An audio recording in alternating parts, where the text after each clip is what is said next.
চাঁপাই নবাবগঞ্জে ১৩০ গ্রাম heroin ও নগদ টাকাসহ মাদক কারবারি শ্যামল গ্রেফতার। চাঁপাই নবাবগঞ্জ থেকে মোহাম্মদ তুহিনের পাঠানো তথ্য ও ভিডিওচিত্রে দেখুন বিস্তারিত। চাঁপাই নবাবগঞ্জে ১৩০ গ্রাম হেরোইন ও নগদ অর্থসহ এক মাদক ব্যবসায়ীকে গ্রেফতার করেছে জেলা মাদকদ্রব্য নিয়ন্ত্রণ অধিদপ্তর ডিএনসি। আজ সোমবার ২৮শে এপ্রিল সকালে পৌর এলাকার একটি বাড়ি থেকে তাকে গ্রেফতার করা হয়।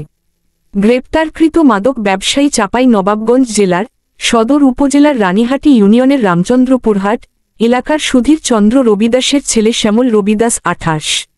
এ বিষয়ে জেলা মাদকদ্রব্য নিয়ন্ত্রণ অধিদপ্তরের উপপরিচালক চৌধুরী ইমরুল হাসান দুপুরে গণমাধ্যমে প্রেরিত এক সংবাদ বিজ্ঞপ্তিতে জানান, গোপন ও গোয়েন্দা তথ্যের ভিত্তিতে ডিএনসি জেলা কার্যালয়ের সার্কেলের পরিদর্শক মোহাম্মদ ইলিয়াস হোসেন তালুকদারের নেতৃত্বাধীন একটি চৌকস আভিযানিক দল সোমবার সকাল ৮টায় পৌর এলাকার মিস্ত্রিপাড়ায় বাবুর বাড়িতে অভিযান পরিচালনা করে। এই সময় বাড়ির ভাড়াটিয়া শ্যামলের ঘর থেকে নিষিদ্ধ মাদক ১৩০ গ্রাম হেরোইন এবং নগদ ৬৩,৪১০ টাকা ও হেরোইন পরিমাপক যন্ত্র উদ্ধারসহ শ্যামলকে গ্রেফতার করা হয়। তিনি আরও জানান, গ্রেফতারকৃত আসামির বিরুদ্ধে মাদকদ্রব্য নিয়ন্ত্রণ আইনে চাঁপাই নবাবগঞ্জ সদর মডেল থানায় মামলা দায়ের করে আদালতের মাধ্যমে জেলহাজতে প্রেরণ করা হয়েছে।